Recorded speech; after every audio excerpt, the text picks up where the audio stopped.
Alors, Ada, tu es la plus intelligente de toutes nos promotions et même de tout le lycée. Nous sommes en classe terminale et tu es la meilleure élève de tout le lycée. Vraiment, tu es la plus intelligente. Tu es une génie. Pendant que nous passons tout notre temps à apprendre pour préparer les examens, toi, tu ne fais presque rien. Mais il n'y a que toi qui as de bonnes notes. Quel est ton secret? Non, je n'ai pas de secret. Je pense que c'est naturel. Quand je lis une fois, je n'ai pas besoin de lire une deuxième fois. J'ai déjà compris. Je retiens tout comme si c'était gravé dans ma mémoire. Je ne peux pas t'en vouloir si tu n'as pas de bonnes notes, mais je comprends que ce soit frustrant pour toi. Franchement, ça me dépasse.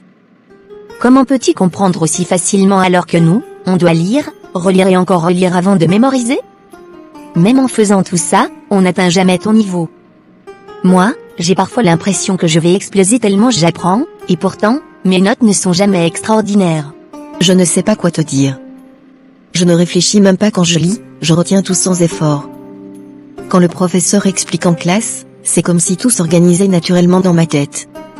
Je peux te dire exactement ce qu'il a dit, mot pour mot, même plusieurs jours après. C'est incroyable.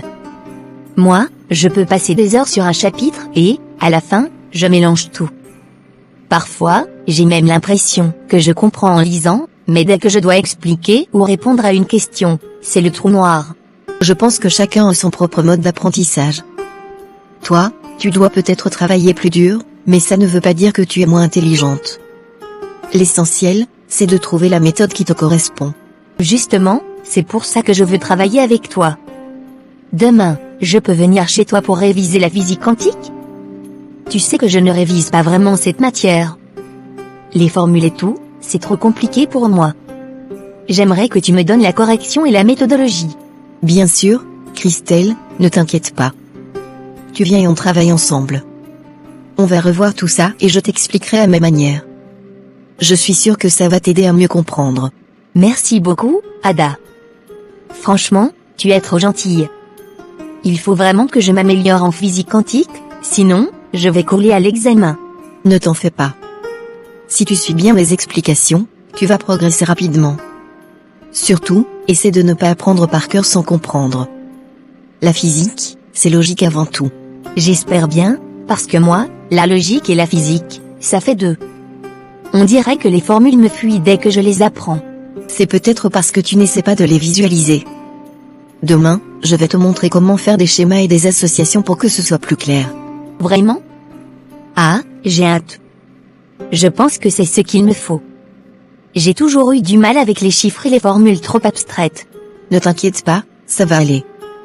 Viens surtout entre 16 et 17 heures, parce qu'après, je dois aider ma mère à préparer à manger. Ok, je comprends. 1 heure suffira largement. Je vais bien me concentrer pour absorber tout ce que tu m'expliqueras. Super, alors c'est un rendez-vous. Merci encore, Ada. Je suis vraiment contente d'avoir une amie comme toi. Quelques heures plus tard. Alors Ada, rebonjour. Bien qu'on se soit vu ce matin, j'ai oublié de te dire quelque chose d'important. Quoi encore, Myriam? Ce matin, tu m'as déjà bien fait perdre du temps avec tes histoires. Dis-moi vite, j'ai d'autres choses à faire. Justement, c'est pour ça que je voulais te parler. En fait, Ada, je voulais te demander si on pouvait réviser ensemble les mathématiques. J'ai beaucoup de difficultés avec cette matière, et toi, tu es la seule personne qui peut vraiment m'aider à comprendre. Ah, Myriam, ne t'inquiète pas.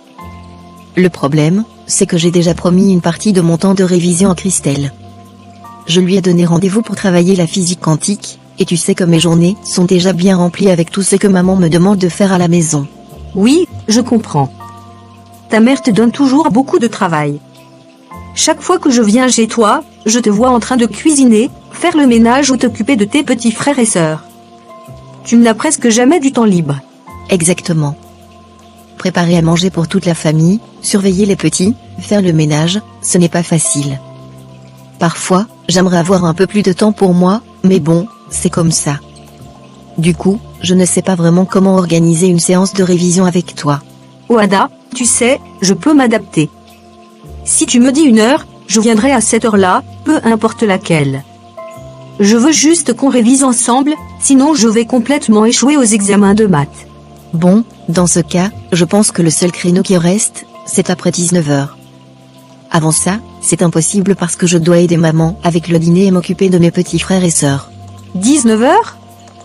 Pour moi, ton heure, c'est mon heure. Si tu me dis de venir à 19h, je viendrai à 19h. Seulement, est-ce qu'on pourra finir à temps? Ou bien je vais devoir dormir chez toi? Ah, bonne question. Si on veut bien travailler et ne pas être pressé, l'idéal serait de réviser au moins jusqu'à 21h. Mais pour que tu puisses dormir chez nous, je dois d'abord demander à mes parents si c'est possible. Je ne peux pas prendre cette décision toute seule. Oui, c'est normal, et moi aussi, je dois demander à mes parents. Mais franchement, si ça peut se faire, ça m'arrangerait beaucoup. Comme ça, on révise tranquillement et je ne suis pas obligée de rentrer tard toute seule. Exactement. Ça serait plus simple et plus sûr pour toi. En plus, si on révise bien jusqu'à 21h, on pourra tout revoir en détail sans se précipiter. On aura le temps d'aborder chaque exercice, chaque théorème et voir comment bien appliquer les formules. Oh Ada, tu ne peux pas savoir à quel point ça me fait plaisir. Franchement, je sens déjà que cette séance va m'être très bénéfique. J'espère juste que nos parents vont accepter. Moi aussi, j'espère. Normalement, mes parents sont compréhensifs, mais comme on est en période scolaire, ils peuvent être un peu stricts sur les invités qui dorment à la maison. Mais bon, je vais leur parler ce soir et te tenir au courant demain. D'accord. De mon côté, je vais aussi en discuter avec mes parents.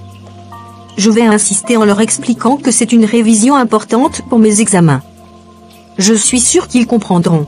Oui, c'est la meilleure chose à faire. Bon, en attendant, essaie de revoir un peu tes cours toute seule. Comme ça, quand on se verra, on ira directement à l'essentiel sans perdre de temps. Oui, bonne idée. Je vais déjà essayer de lire un peu ce soir, même si je suis sûre que je vais bloquer sur certaines choses. Mais au moins, ça me donnera une base avant notre séance. C'est ça. L'important, c'est de ne pas arriver totalement perdu. On va trouver des moyens simples pour que tu comprennes bien tout. Merci, Ada. Franchement, tu es une vraie amie. Grâce à toi, je vais peut-être réussir mes maths cette année. Mais bien sûr que tu vas réussir. On va travailler ensemble et tu verras, tout ira bien. J'ai hâte. Bon, je file demander à mes parents et je te tiens au courant demain. Moi aussi. Allez, à demain, Myriam. À demain, Ada. Le lendemain. Alors, Ada, s'il te plaît, je suis venu te voir aujourd'hui pour que tu m'aides. J'ai vraiment des difficultés en français, surtout en compréhension de texte. À chaque fois que je lis un passage, j'ai du mal à comprendre ce que l'auteur veut dire. J'aimerais que tu m'expliques comment analyser les textes pour mieux répondre aux questions. Mais apparemment, vous tous, en salle de classe là, vous voulez seulement que je vous aide, vous tous? Christelle, Myriam, et maintenant toi, Raphaël? Je n'aurai même plus de temps pour moi-même à ce rythme-là. En plus, je suis l'aîné d'une famille nombreuse. Il me faut préparer à manger, m'occuper de mes petits frères et sœurs, et faire d'autres tâches. On m'occupe déjà beaucoup à la maison. Oui, je comprends, Ada. Mais n'oublie pas que moi aussi, je t'aide parfois. Souviens-toi la dernière fois, quand tu avais oublié tes cahiers à la maison, qui est allé les chercher pour toi? Qui t'a aussi prêté son stylo rouge pendant le contrôle? Je suis quand même quelqu'un qui te soutient, quand tu as besoin d'aide. Oui, Raphaël, je reconnais que tu m'aides aussi. Mais ce n'est pas facile pour moi d'accepter toutes ces demandes. Christelle veut qu'on révise la physique quantique, Myriam veut que je l'aide en mathématiques, et toi, maintenant, c'est le français. Comment veux-tu que je fasse tout ça? Ce ne sont même pas les mêmes matières, donc on ne peut pas tous réviser ensemble. Ah, c'est parce que c'est toi la plus intello du lycée, non? Il faut maintenant assumer, Ada. Tout le monde sait que tu es la meilleure, donc c'est normal qu'on vienne vers toi quand on a besoin d'aide. Si tu étais une élève moyenne, personne ne te demanderait rien. Mais mon intelligence, ce n'est pas pour que vous passiez votre temps à me surcharger comme ça. Ce n'est pas parce que je réussis bien que je dois devenir la professeure particulière de tout le monde. Moi aussi, j'ai besoin de respirer, d'avoir du temps libre, et même de me reposer parfois. D'accord, Ada, je comprends que tu sois fatiguée et que tu aies beaucoup de responsabilités. Mais écoute, je ne veux pas juste te demander un service, sans rien donner en retour. Si tu veux, je peux t'aider à faire certaines tâches chez toi pour te soulager un peu. Comme ça, tu auras plus de temps et tu pourras m'aider ensuite. Vraiment? Tu veux m'aider à faire mes tâches? Ce serait bien, parce que si je pouvais finir plus vite mes corvées, j'aurais plus de temps pour moi et je pourrais t'expliquer tes textes de français sans être pressé. Oui, dis-moi ce que tu voulais faire aujourd'hui, je vais t'aider à le faire. Pendant ce temps, toi aussi, tu pourras souffler un peu avant qu'on commence la révision. D'accord, si tu peux puiser de l'eau et m'aider avec l'arrosage du jardin, ça me fera vraiment plaisir. Normalement, ça me prend beaucoup de temps chaque soir, alors si tu m'aides, je pourrai me libérer plus tôt et on pourra réviser tranquillement. D'accord, pas de souci. Allez, je m'en vais puiser de l'eau. J'espère juste qu'il faut tirer l'eau dans le puits et que ce n'est pas un système compliqué. Oui, ne t'inquiète pas. Il faut juste tirer l'eau dans le puits et remplir les seaux. Ensuite, on utilise cette eau pour arroser les plantes. Ce n'est pas si compliqué, mais c'est fatigant quand on doit le faire seul. Bon, alors je vais commencer tout de suite. Je vais remplir plusieurs seaux, pour que tu n'aies plus besoin d'aller et venir. Comme ça, on gagne du temps et après, tu pourras m'expliquer ces fichus textes de français. Merci beaucoup, Raphaël. Franchement, si tout le monde faisait comme toi et m'aidait en échange, ça m'aurait beaucoup soulagé. C'est normal, Ada. Je sais que ce n'est pas facile pour toi d'être toujours sollicité. Mais bon, c'est ça aussi, être la meilleure élève du lycée. Tout le monde compte sur toi. Oui, je le vois bien, mais bon, allons-y. Pendant que tu remplis les seaux, je vais commencer à trier mes affaires pour la révision. Plus vite on finit, mieux c'est. D'accord, mission puis activée. Ne t'inquiète pas, je vais faire ça rapidement. Après ça, tu m'expliqueras pourquoi les auteurs utilisent tant de métaphores dans leurs textes. Ah, ça, c'est une longue histoire. Mais t'inquiète, je vais tout expliquer. Quelques années plus tard. Allô Christelle, le temps passe tellement vite. Parfois, j'ai l'impression que c'était hier qu'on était encore au lycée, à courir derrière Ada pour qu'elle nous aide avec les devoirs. Maintenant, on est toutes les deux à l'université. Dis-moi, cette année, qu'est-ce que tu fais comme études? Ah oui, le temps file à une vitesse incroyable. Moi, je suis en licence de gestion des sciences économiques. J'ai toujours aimé les chiffres et la gestion, alors je me suis dit que c'était le meilleur choix pour moi. Et toi, Myriam, qu'est-ce que tu fais? Moi aussi, je suis restée dans le domaine des chiffres. Je fais la comptabilité. Depuis le lycée, j'ai toujours su que je finirais là-dedans. J'aime bien tout ce qui est calcul, bilan et analyse financière. Ah, mais alors ça veut dire que nous faisons presque les mêmes études. Finalement, au lycée, on était toutes plus tournées vers l'économie et la comptabilité sans même s'en rendre compte. On aurait dû le deviner à l'époque, vu notre facilité avec les matières scientifiques. C'est clair. En plus, à chaque fois qu'on discutait des matières, on était toujours plus intéressés par tout ce qui touchait aux chiffres et à la gestion. Mais bon, à cette époque-là, on ne se rendait pas vraiment compte que nos choix allaient nous mener là où nous sommes aujourd'hui. Exactement. Et dis-moi, Myriam, dans quelle université tu étudies déjà? Parce que bon, maintenant qu'on est toutes grandes, on ne se voit plus aussi souvent qu'avant. Moi, je fais mes études à l'Institut supérieur international de Libreville. C'est une bonne école, et j'apprends énormément. Les professeurs sont exigeants, mais ça nous pousse à toujours donner le meilleur de nous-mêmes. Et toi, où est-ce que tu fréquentes? Moi, je suis à l'université Bomar Bongo. C'est aussi une très bonne université, avec des enseignants très compétents. Parfois, la charge de travail est énorme, mais au moins, ça nous prépare bien au monde du travail. C'est bien. Au final, on n'est pas si loin l'une de l'autre. D'ailleurs, en parlant de notre époque au lycée, est-ce que tu sais où est Ada? Cette fille-là, la plus intello de nous toutes, je me demande bien ce qu'elle est devenue aujourd'hui. Ah oui. Ada, celle qui comprenait tout en un clin d'œil, qui n'avait même pas besoin de réviser pour avoir les meilleures notes. Franchement, je serais curieuse de savoir ce qu'elle fait maintenant. Avec son intelligence, elle doit sûrement être dans une grande école ou en train de préparer un master. Eh bien, figure-toi que je suis dans la même université qu'elle. Ada étudie aussi à l'Institut supérieur international de Libreville, donc on se croise de temps en temps sur le campus. Elle est toujours aussi brillante.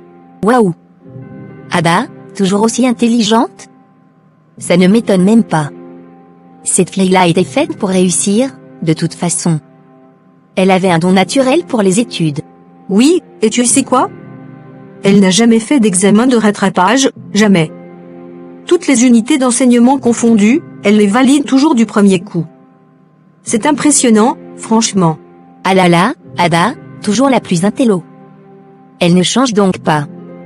À ce rythme-là, elle finira sûrement major de promotion, et même au-delà, elle ira loin dans la vie. Ça, c'est certain. En tout cas, elle est toujours aussi humble. Malgré son intelligence et ses facilités, elle reste la même Ada qu'on connaissait au lycée. Elle aide encore ses camarades quand ils ont des difficultés. Ah, ça ne m'étonne pas. Elle a toujours été comme ça, toujours prête à expliquer, même quand elle n'avait pas vraiment le temps. C'est une qualité rare. Oui, et c'est ce qui fait d'elle une personne exceptionnelle. Franchement, je suis contente de voir qu'elle continue sur cette lancée. Avec son niveau, elle pourra même devenir professeure ou chercheuse si elle veut. Exactement. Et qui sait? Peut-être qu'un jour, elle reviendra enseigner dans notre ancien lycée. Ce serait drôle de la voir en prof, après tout ce qu'elle nous a expliqué gratuitement à l'époque. Ah, franchement, ce serait bien. Mais en attendant, elle est encore en train de tracer son chemin. Un jour, on pourra dire avec fierté qu'on a étudié avec une grande intellectuelle. Oh oui. Ada, toujours la plus intello, et nous, on a eu la chance de la connaître. Quelques heures plus tard. Alors, Tom, qu'est-ce que tu es devenu dans la vie maintenant? On arrive bientôt à la fin de notre licence, et parfois, j'ai l'impression que le futur est encore plus flou qu'avant. Mais tu me demandes ça comme si on ne fréquente pas ensemble tous les jours. Espèce d'idiot. On est dans la même classe, on galère ensemble, et toi tu me demandes ce que je suis devenu. Tu veux que je sois devenu quoi? Ah, mais ce sont des questions que bientôt, on va nous poser sérieusement. Tu crois que c'est pour rire? On est déjà en 3e année, et franchement, je me demande bien ce qui nous attend après. On voit nos années galérer, courir derrière des stages non payés, déposer des CV à gauche à droite sans réponse. Franchement, le chômage grandit chaque jour.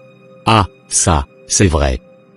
Moi, je me dis souvent que nous qui n'avons pas les gros moyens, comme certains autres étudiants, ce sera encore plus difficile de décrocher un boulot. Eux, ils ont des parents bien placés, des contacts, des opportunités toutes faites. Nous, on a juste nos diplômes et notre espoir. Non, attends, tu veux dire quoi exactement? Qu'on va fréquenter, obtenir les mêmes compétences que les autres, et qu'à la fin, faute de moyens ou de relations, on ne sera pas embauché? Ce serait totalement injuste. Comment tu peux expliquer une telle absurdité? Raphaël, il faut laisser ça. Tu fais comme si tu ne connaissais pas le pays. Depuis qu'on est petit, on voit comment les choses fonctionnent ici. Ce n'est pas la compétence qui prime, c'est qui tu connais, combien tu peux payer. Nous, on peut bien sortir avec d'excellentes moyennes, mais sans argent ni réseau, on va traîner nos diplômes pendant des années. Ah, mais c'est révoltant. On va finir notre cursus avec le même diplôme que les enfants des riches, avec parfois même de meilleures notes, et on va quand même devoir répondre à la question: tu es l'enfant de qui? Avant d'espérer un emploi. C'est totalement écœurant. Mon frère, c'est ça la réalité. Ceux qui ont des parents bien placés seront directement parachutés dans des postes confortables, et nous, on devra se débrouiller avec des stages mal payés ou pire, rester sans rien. C'est vraiment frustrant. Et même pour entreprendre, il faut des moyens. Les banques ne prêtent pas à n'importe qui. Elles veulent des garanties, et nous, on n'a rien de solide à leur proposer. Il nous reste quoi, alors? Exactement. Si tu veux monter un projet, il faut soit que tu sois déjà riche, soit que tu aies des relations qui te soutiennent. Nous, on n'a ni l'un ni l'autre. On va juste devoir bosser 2 fois plus dur, et encore, sans garantie que ça aboutisse à quelque chose. En tout cas, je me demande bien ce qui va arriver à Ada. Elle, au moins, elle a l'intelligence avec elle. Peut-être que des gens, comme elle, vont s'en sortir plus facilement, juste grâce à leur talent. Depuis le lycée, elle est la plus brillante, et aujourd'hui, à l'université, elle continue d'être la meilleure de notre promotion. C'est clair. Ada, c'est un cas à part. Elle comprend tout avant même que le professeur ne finisse d'expliquer. Elle n'a jamais de rattrapage, elle valide tout du premier coup. Des personnes comme elle ne devraient même pas se soucier du chômage, on devrait les recruter directement. Ouais, mais même pour Ada, rien n'est sûr. Peut-être qu'elle trouvera rapidement un job, grâce à son intelligence, mais si elle tombe sur un recruteur, qui ne regarde que l'argent et les relations, même elle pourrait galérer. Ah, c'est triste. Donc même l'excellence ne garantit plus rien aujourd'hui? Il faut être riche ou pistonné pour avoir sa chance? Si c'est ça, alors pourquoi on se fatigue encore à étudier? Parce qu'on n'a pas d'autre choix. Nos parents nous ont toujours dit que l'éducation est notre seule richesse. Donc on n'a pas d'autre option que de continuer à bosser et espérer que ça paye un jour. Ouais, tu as raison. Mais franchement, ça me fait peur. Je n'ai pas envie de finir comme certains anciens étudiants qui errent sans emploi depuis des années, juste parce qu'ils n'ont pas le bon nom de famille. Moi non plus. C'est pour ça qu'il faut qu'on bosse encore plus dur. On doit être tellement bon qu'on ne pourra pas nous ignorer. Même si ça prendra du temps, on finira par trouver notre place. Tu es optimiste, hein? Bon, de toutes les façons, restons concentrés sur ce qu'on peut contrôler. Si on veut avoir une chance, il faut qu'on révise à fond et qu'on cherche des solutions alternatives aussi. Oui, allons-y. Si on reste ici à se plaindre, ça ne changera rien.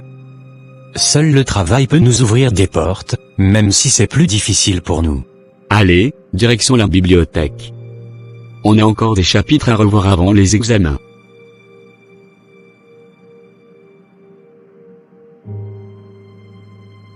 Ada discute avec sa camarade étudiante. Myriam, il faut que je te demande quelque chose. Christelle m'a appelé hier, et elle m'a dit que c'est toi qui lui as donné mon numéro. Je t'avoue que ça m'a surprise, mais en même temps, ça m'a fait super plaisir. Bien sûr, Ada. Elle m'a contacté sur Facebook en me disant qu'elle avait perdu son téléphone et, avec lui, tous ses contacts. Comme elle voulait reprendre contact avec toi, je n'ai pas hésité à lui donner ton numéro. Après tout, vous étiez inséparables au lycée, ça aurait été dommage que vous ne vous retrouviez pas. Franchement, merci beaucoup, Myriam. Christelle et moi, on était comme des sœurs, mais avec les études, la distance a fini par nous séparer. Je pensais que c'était terminé, mais grâce à toi, on va pouvoir renouer. Ça me touche vraiment. Ah, vraiment. Et ce qui est encore mieux, c'est qu'elle a hâte de nous rejoindre ici, à l'université Beaumar-Bongo. Elle est impatiente de retrouver cette ambiance universitaire avec nous. Oui, elle me l'a dit aussi. Pour l'instant, elle termine son premier semestre à l'Institut international, mais dès que c'est fini, elle vient ici pour continuer ses études. Ça va être comme au bon vieux temps. Exactement. Dans quelques mois, vous serez de nouveau réunis. Tu verras, ça va être comme si vous ne vous étiez jamais quittés. C'est beau de voir que l'amitié peut survivre au temps et à la distance. J'ai trop hâte de la revoir. Elle me manque tellement.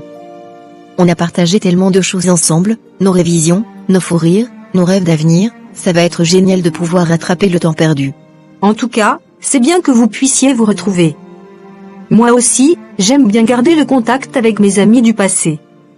Ce sont des liens précieux, et quand on a la chance de les raviver, il faut la saisir. C'est vrai. Et en parlant d'amitié, tu sais que tu es toujours comme ma petite sœur en classe, hein? Toujours à me poser 1001 questions sur les cours, même quand je pense que tu as tout compris. Haha, tu me connais trop bien.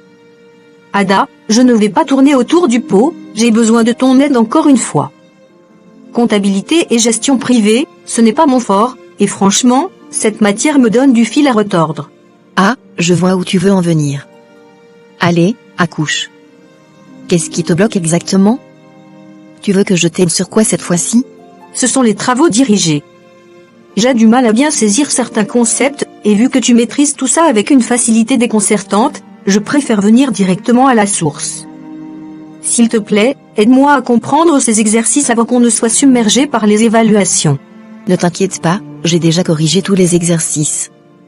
Je peux soit te les envoyer pour que tu les revoies tranquillement, soit on peut se poser et je t'explique en détail. M'envoyer les corrections? Ada, franchement. Tu crois que je ne suis pas au courant que tes corrections circulent déjà sur le campus comme du pain chaud? Tout le monde les achète et les recopie sans même chercher à comprendre. Moi, ce que je veux, c'est comprendre, pas juste recopier. Ah, d'accord, d'accord. Toi, tu veux vraiment bosser sérieusement. Ça me fait plaisir de voir que tu veux apprendre et pas juste avoir des réponses toutes faites. On va voir ça ensemble samedi alors, comme ça, on prendra bien le temps de tout décortiquer. Vraiment, merci beaucoup, Ada. Je sais que tu as toujours 1000 choses à faire, mais tu prends quand même le temps d'aider les autres. Tu es une vraie bénédiction pour moi. Oh, arrête, ça me fait plaisir d'aider. Et puis, expliquer les choses me permet aussi de mieux les retenir. C'est du gagnant-gagnant. En tout cas, je suis rassurée. Grâce à toi, je vais enfin comprendre cette matière. Samedi, je serai là avec mon cahier, prête à absorber tout ton savoir comme une éponge. Ah, ça marche. Prépare-toi à une vraie séance de travail alors. On va démystifier cette comptabilité ensemble. J'ai hâte. Encore merci, Ada. Alors Ada, regarde-moi ça, la ville qui défile sous nos yeux. Qui aurait cru qu'un jour, on serait là, dans ce train, en train de rentrer de l'université après une longue journée de cours? Tu te rends compte du chemin qu'on a parcouru depuis le lycée? C'est clair, Tom. Mais en même temps, c'est comme ça la vie, non? On grandit, on évolue, on passe d'une étape à une autre sans même s'en rendre compte. Hier encore, on passait nos journées à réviser pour le bac, et aujourd'hui, nous voilà étudiants à l'université. Doucement Ada. Tu parles comme une vieille personne là. Tu es encore jeune, il ne faut pas déjà commencer à parler du temps qui passe comme si on avait 50 ans. Ah, non, c'est juste une façon de parler.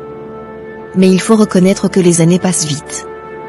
On était encore des ados insouciants il n'y a pas si longtemps, et maintenant, on doit penser à notre avenir, à notre carrière, à ce qu'on fera après l'université. Ah, là tu commences à philosopher. Bientôt, tu vas nous sortir des grandes théories sur la vie et le destin. Je reconnais bien la Ada qui aime réfléchir sur tout. De toutes les façons, Tom, chacun son truc. Toi, tu es plongé dans l'économie, et moi, je suis dans la comptabilité.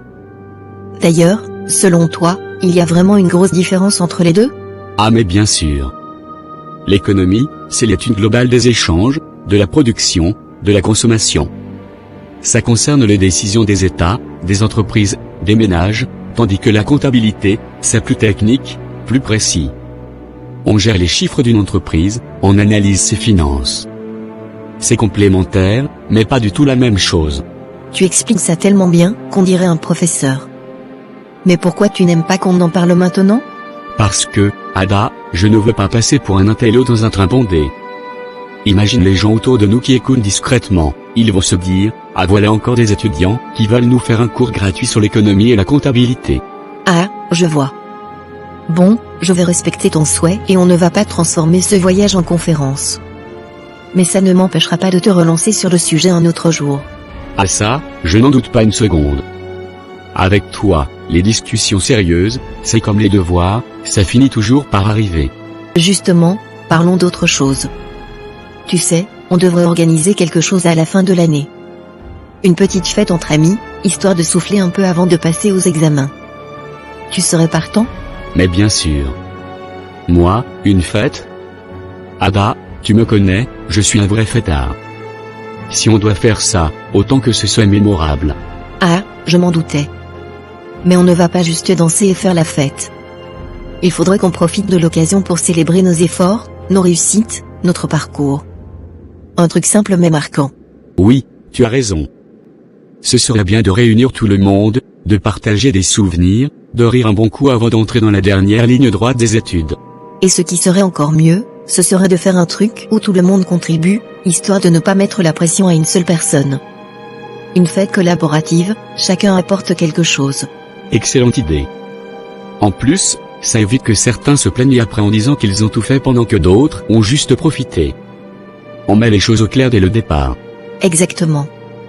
Et puis, ce serait une belle manière de resserrer nos liens avant que la vie ne nous disperse. On ne sait jamais où chacun ira après l'université. Ça, c'est vrai. Certains vont poursuivre leurs études ailleurs, d'autres vont directement chercher du travail, une occasion comme ça, il ne faut pas la rater. Bon, alors on s'organise? Dès qu'on arrive en ville, on en parle aux autres et on voit qui est partant? Parfait. Ça va être une fin d'année inoubliable. Quelques mois plus tard. Ada, honnêtement, je suis tellement heureuse d'avoir fait mes études ici, non seulement parce que c'était une belle opportunité, mais surtout parce que j'étais avec toi. Tu sais, Depuis le lycée, tu es une référence pour moi. Et une fois de plus, comme au lycée, tu es sortie major de notre promotion. C'est impressionnant. Merci Christelle, mais tu sais, je pense que ce n'est qu'une question de chance. Être major, ce n'est pas ce qui garantit l'avenir. Aujourd'hui, nous devons affronter le monde du travail, et franchement, je ne sais pas du tout comment ça se passe là-bas. J'espère juste que la chance continuera à me sourire. Mais Ada, arrête un peu avec cette histoire de chance. On sait toutes les deux que tu es extrêmement intelligente. Franchement, si un directeur voit ton CV, il ne prendra même pas le temps de discuter. Il t'embauchera sur le champ, sans hésitation.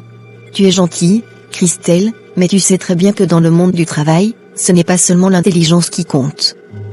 L'expérience est souvent plus importante que les diplômes. Et c'est bien ça qui me fait un peu peur.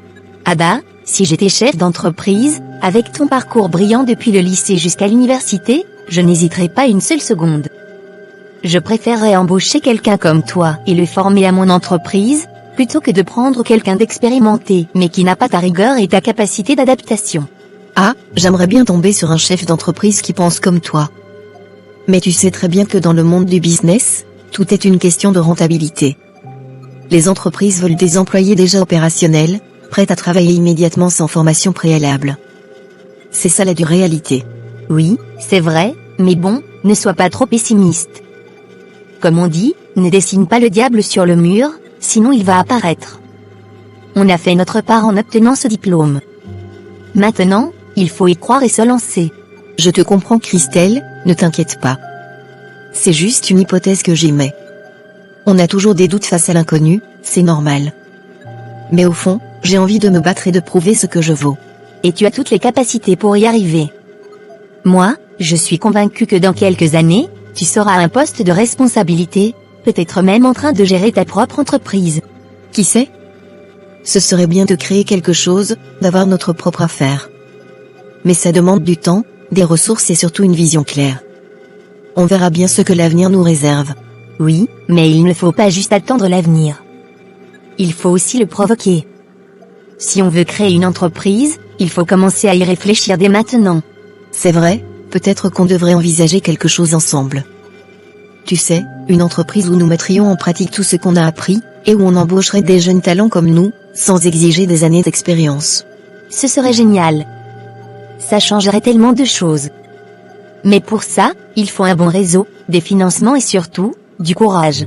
Du courage, ça, on en a. Pour le reste, il faudra se battre, chercher des opportunités, se créer des contacts. Rien n'est facile, mais rien n'est impossible non plus. Exactement. Tu vois, c'est ça la Ada que je connais. La battante, la fille qui ne recule devant rien. Avec cette mentalité, on ne peut que réussir. Merci Christelle. Avec une amie comme toi, je me sens capable d'affronter tous les défis. Je pense qu'on a encore beaucoup à apprendre, mais on est sur la bonne voie. Oui. Et quoi qu'il arrive, on se soutiendra toujours. L'amitié, c'est aussi ça, être là pour s'encourager, se motiver et avancer ensemble. Complètement d'accord. Alors, prête à entrer dans le monde du travail et à montrer de quoi on est capable? Plus que prête. À nous de jouer maintenant. Alors, Raphaël, maintenant que tu as terminé tes études, que comptes-tu faire? Parce que là, mon frère, on est officiellement des diplômés, mais après le diplôme, c'est là que les vraies questions commencent. Quelle question, Tom?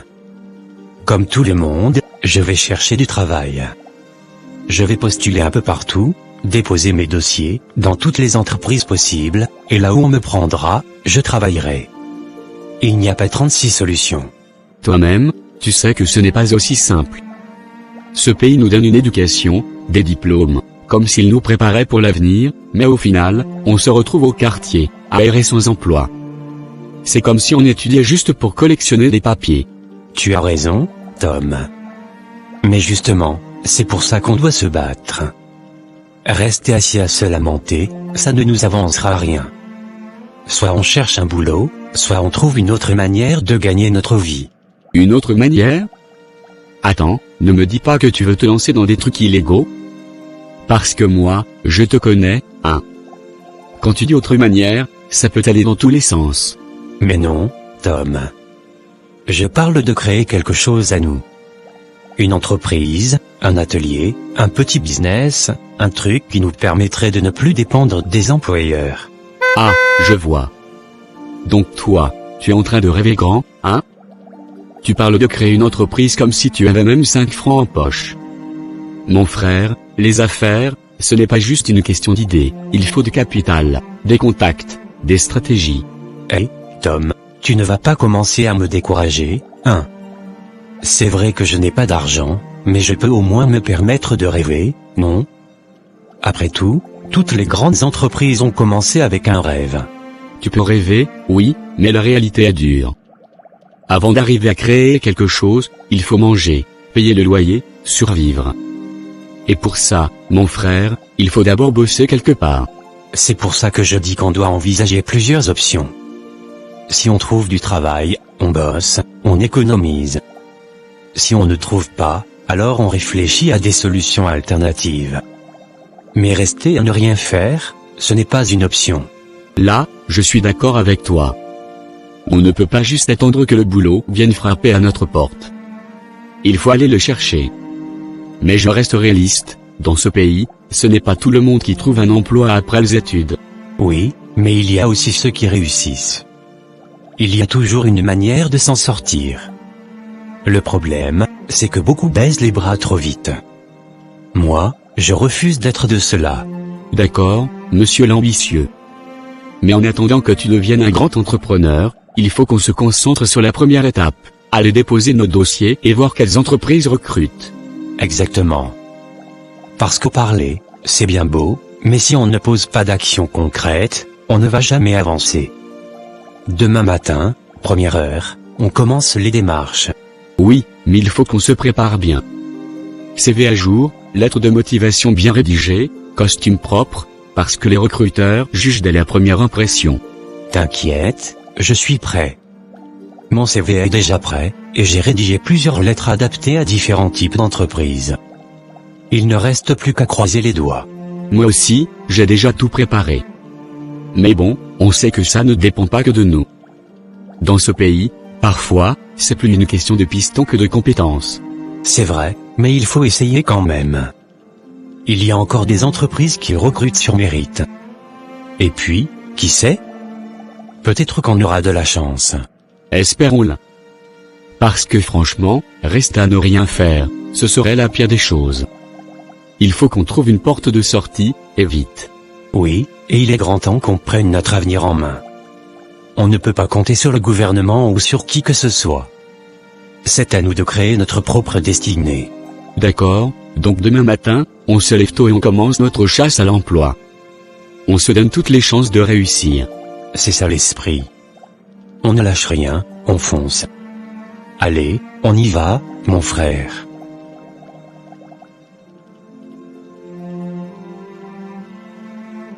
Bonjour, monsieur Richard. Merci de me recevoir aujourd'hui pour cet entretien. Bonjour, mademoiselle Myriam. Alors, si je ne me trompe pas, vous avez postulé pour le poste de comptable de gestion minière dans notre entreprise, c'est bien cela? Oui, bien sûr, monsieur Richard.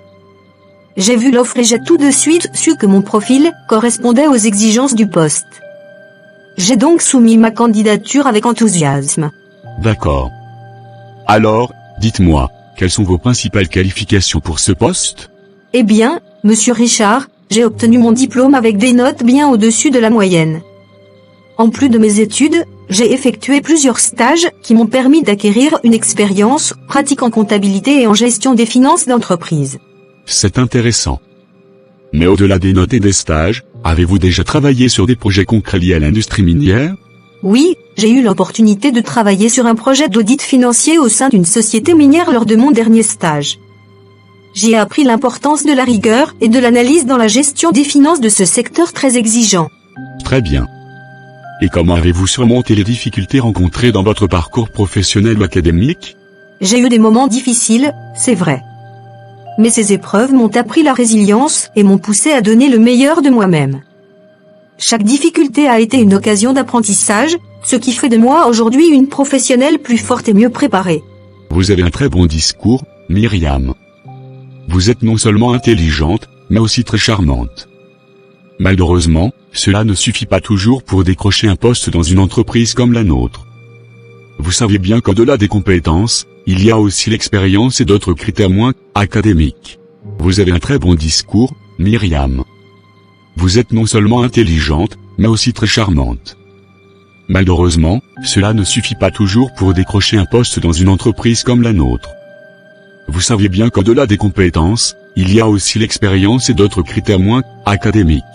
Je comprends l'importance de l'expérience, monsieur Richard. Mais comme je l'ai mentionné, j'ai déjà eu plusieurs stages où j'ai pu appliquer concrètement mes compétences. Quant aux autres critères, pourriez-vous préciser ce que vous voulez dire? Disons que parfois, dans le monde du travail, il faut savoir mettre en avant ses atouts. Vous êtes une très jolie femme, Myriam. Et dans le monde professionnel, cela peut être un avantage, si on sait comment l'exploiter correctement. Je ne suis pas certaine de comprendre, monsieur Richard. Si vous parlez de la présentation et du charisme, c'est vrai que cela peut jouer un rôle en entreprise. Mais au final, ce sont mes compétences et mon sérieux qui doivent primer, non?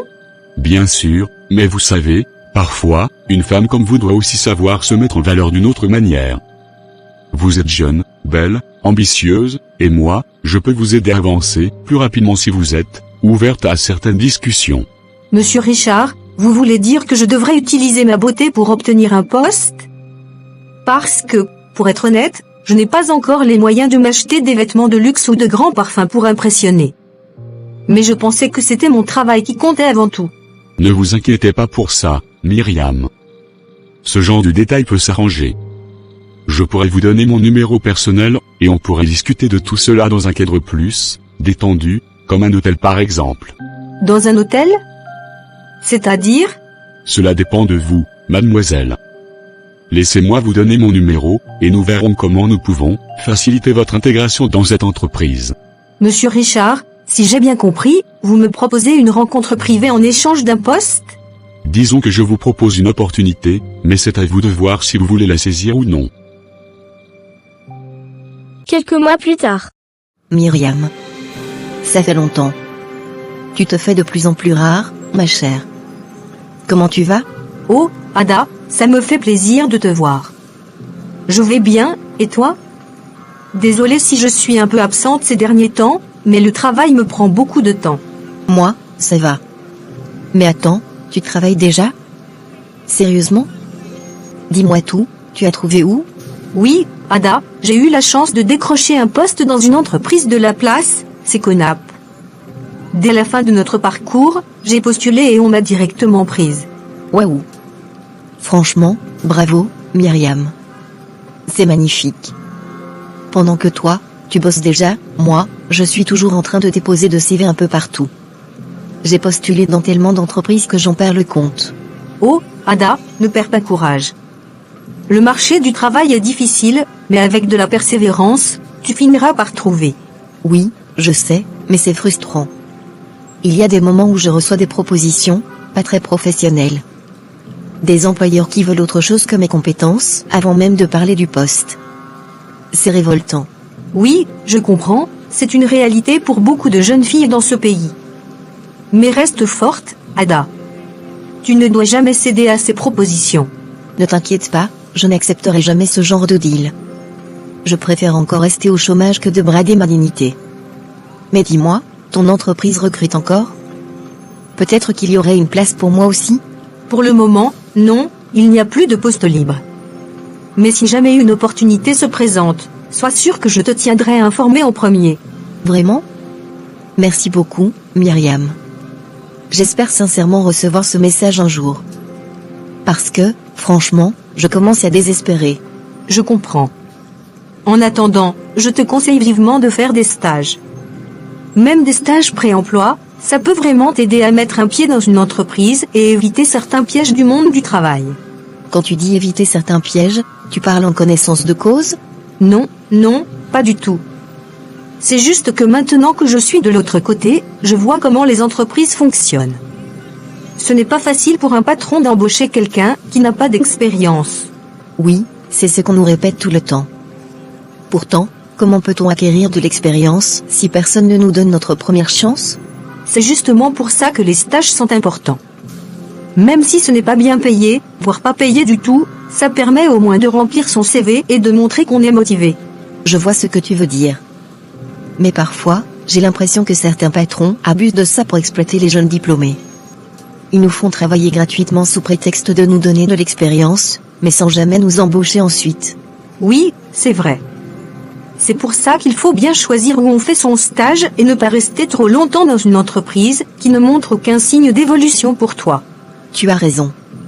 J'espère juste ne pas rester trop longtemps dans cette galère. Le temps passe, et plus tu restes au chômage, plus tu perds confiance en toi et en ton avenir. C'est exactement ça. Mais tiens bon, Ada. Tu es intelligente et travailleuse. Tôt ou tard, quelqu'un finira par voir ta valeur. Merci, Myriam. Ça me fait du bien de parler avec toi. J'espère que la prochaine fois qu'on se verra, j'aurai une bonne nouvelle à t'annoncer. J'en suis sûre. D'ici là, ne lâche rien. Quelques heures plus tard.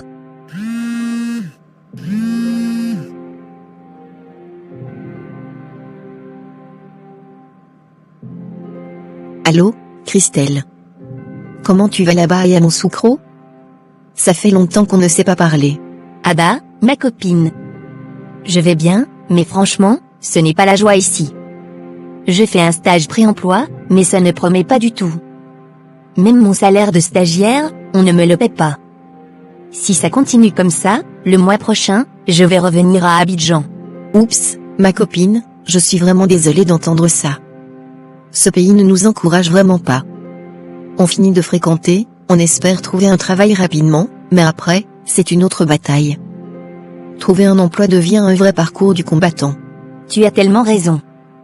Ici, c'est pire encore. On nous fait travailler comme si on était des employés fixes, mais à la fin du mois, rien du tout. On te demande de patienter, d'être compréhensive, mais moi, je ne mange pas la patience. Je comprends parfaitement.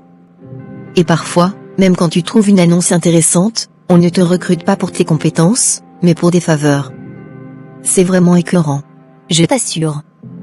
Je commence vraiment à me fatiguer de cette situation. Si d'ici le mois prochain, je ne reçois pas mon salaire, je quitte ce stage. Je préfère être au chômage qu'être exploité gratuitement. Beaucoup de courage, ma chère. Mais je pense que tu devrais persister encore un peu. Peut-être que ta résilience finira par payer et qu'ils te proposeront un vrai contrat. Non, Ada, je refuse de donner l'impression que je suis une fille qu'on peut exploiter sans payer. Si mes patrons reconnaissent ma compétence, alors qu'ils me payent m'embauche officiellement. Je ne vais pas accepter cette mentalité du travail d'abord, on verra après. Tu as raison, mais en même temps, on n'a pas beaucoup de choix. Même ici, à Abidjan, c'est toujours compliqué. Ceux qui trouvent du travail, on ne sait même pas comment ils font.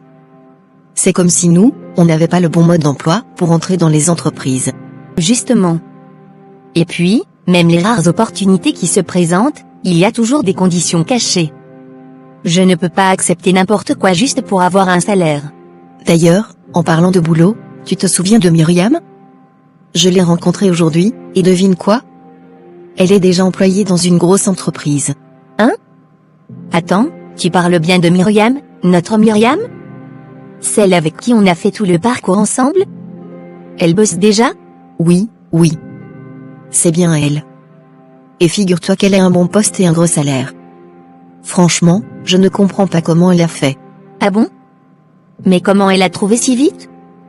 On a terminé les études ensemble, pourtant nous, on galère encore.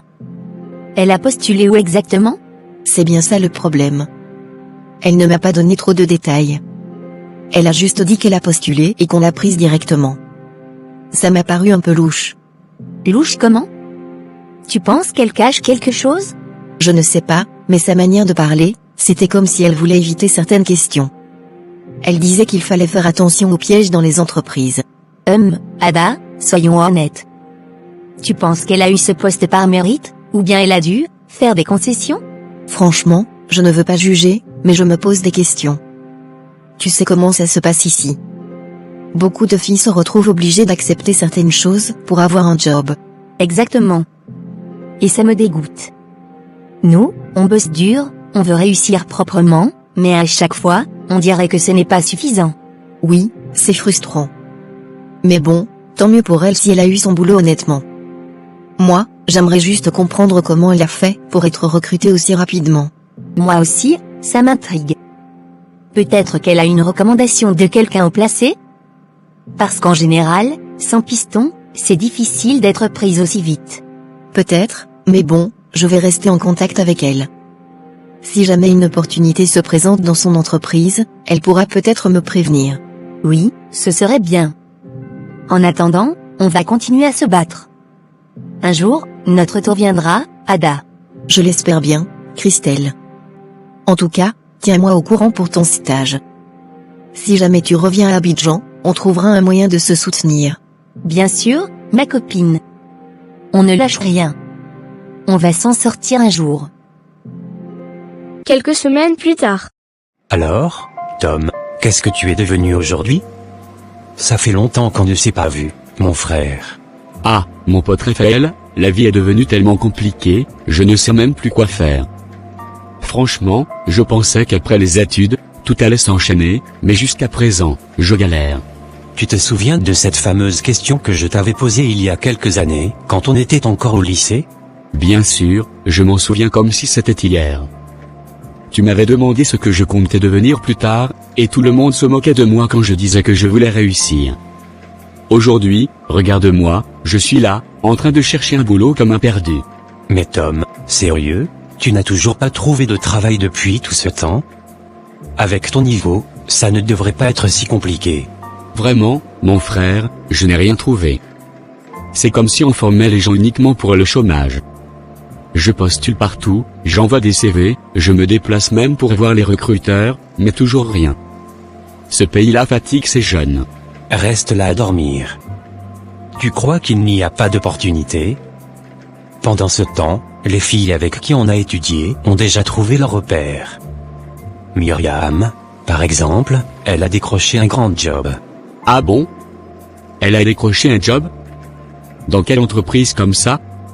Moi, je croyais qu'elle était encore en train de chercher comme nous.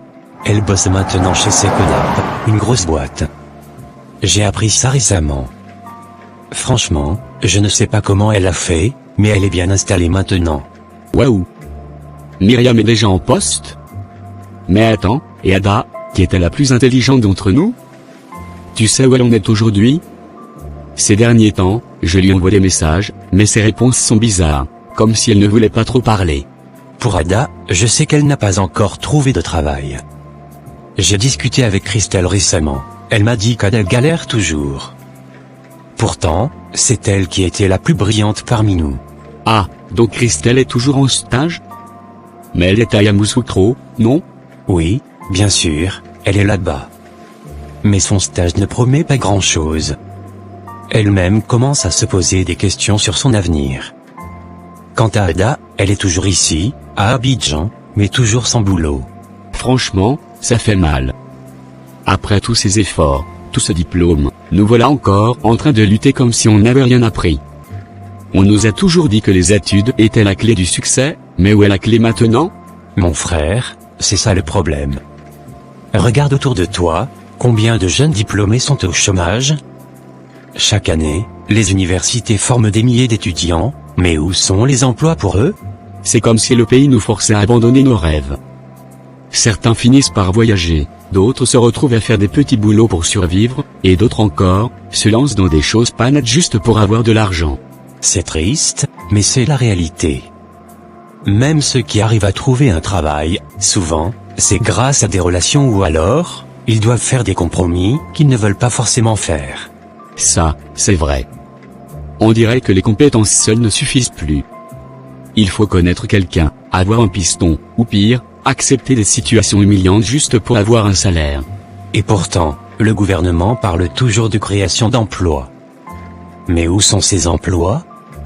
Où sont les entreprises qui embauchent? Parce que nous, on ne les voit pas.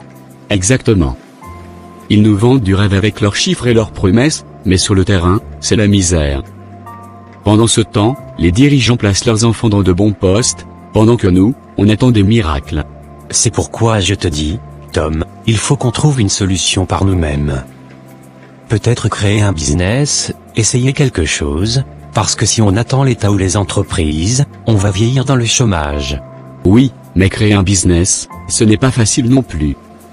Il faut du capital, il faut un bon réseau, et surtout, il faut que l'État nous laisse respirer avec ses taxes et ses tracasseries administratives. C'est clair. Ici, même quand tu veux être indépendant, c'est un combat. On te met des bâtons dans les roues au lieu de t'aider à avancer. Je comprends pourquoi beaucoup de jeunes finissent par quitter le pays. Mais partir, ce n'est pas donné à tout le monde. Certains n'ont pas les moyens, d'autres ne veulent pas tout laisser derrière eux. Mais en même temps, rester ici sans perspective, c'est une vraie souffrance. Bref, mon frère, il faut qu'on réfléchisse sérieusement à notre avenir. Si on ne trouve pas une solution maintenant, on risque de rester bloqué dans cette galère encore longtemps. Tu as raison, Raphaël. Il faut qu'on se bouge. Attendre un miracle ne sert plus à rien. On doit trouver un moyen de s'en sortir, avec ou sans eux.